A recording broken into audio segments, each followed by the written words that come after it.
Good afternoon, boys and girls. This is Miss Garcia, and today I'm bringing you my story of the week.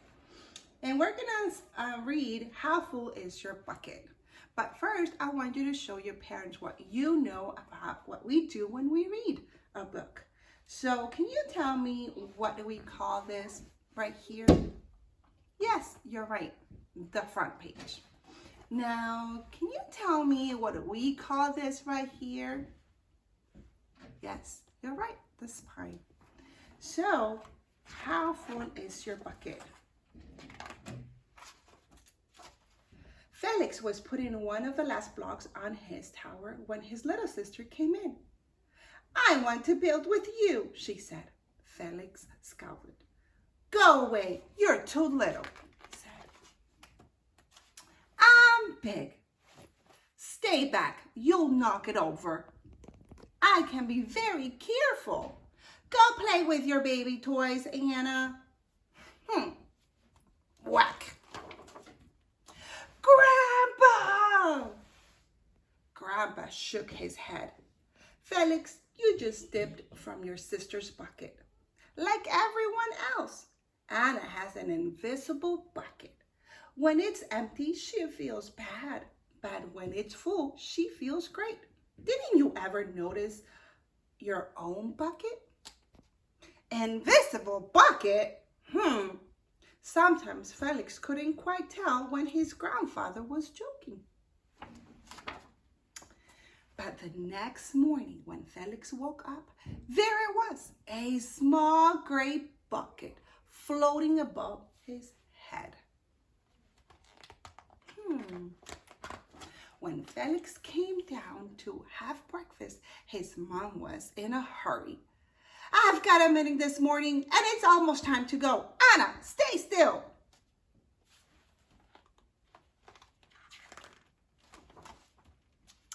Felix slipped and chocolate scattered across the floor.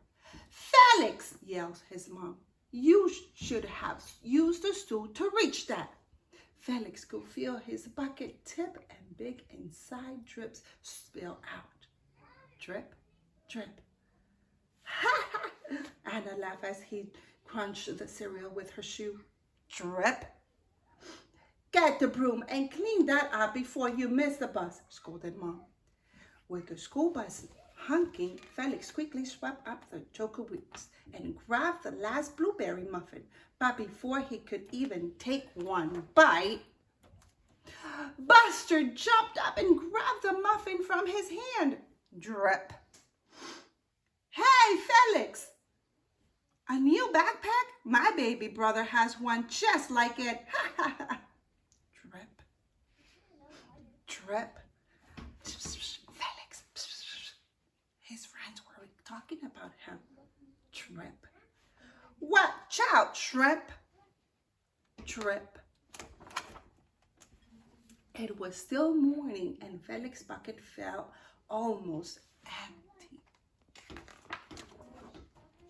As he watched his classmate walk into the room, he secretly hoped that they could trip and fall.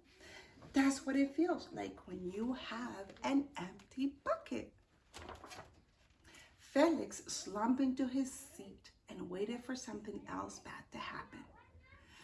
Mrs. Bundlenickel walked slowly up to his desk and handed him a paper. He could hardly bear to look.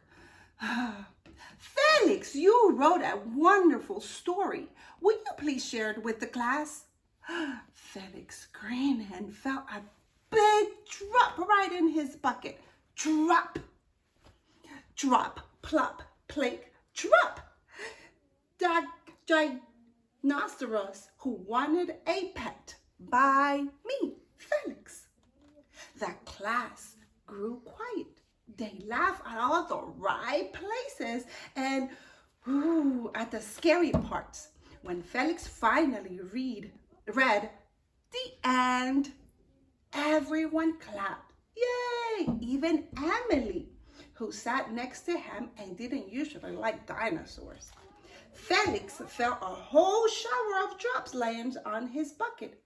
Maybe the day wouldn't be so bad after all. Drop, drop. Team captain today were Veronica and Felix. Nice cow. It's a dog. Well, nice colors there, Felix. Cool laser ant. Backpack, Felix, she said. A big drop. By afternoon, Felix's bucket was nearly full. At recess, when he looked around, Felix suddenly realized that his grandpa was right. Everyone else had a bucket too. See? Drop, drop. Let me help you. Drop. Here is a baseball. Catch it. Drop. Thanks, dude. Drop. Hi, I'm Felix. First day. Big drop. Yes, I'm Amir. Drop. The strange thing was that for every drop he helped put in someone else's bucket, he felt another drop in his own bucket. When Felix burst into the door after school, he shouted, "You were right, Grandpa. I do have a bucket and I understand how it works." Then he saw Anna's torn doll. "Bad dog," he almost scalded. But then he thought, dogs might have an invisible bucket too. "Your doll will be okay, Anna," said Felix. "Mine will fix it." Wow! Until then, do you want to help me build the tallest building in the world with the buckets?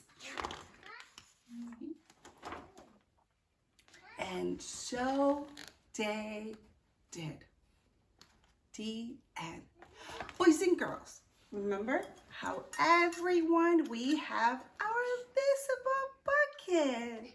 So what I want you to do is during the weekend, starting from right now, where you finish reading the story with me, you guys are going to also fill out somebody else's bucket. Remember, when you do nice things to everybody else, even if you don't want to, your bucket is still going to be filled up.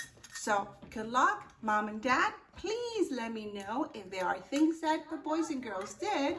So this way you can take a picture doing something kind to someone in the family and send it to me so we can share with everybody else. I miss you so much, boys and girls. So here's a big hug from Miss Garcia to you and your family. See you soon.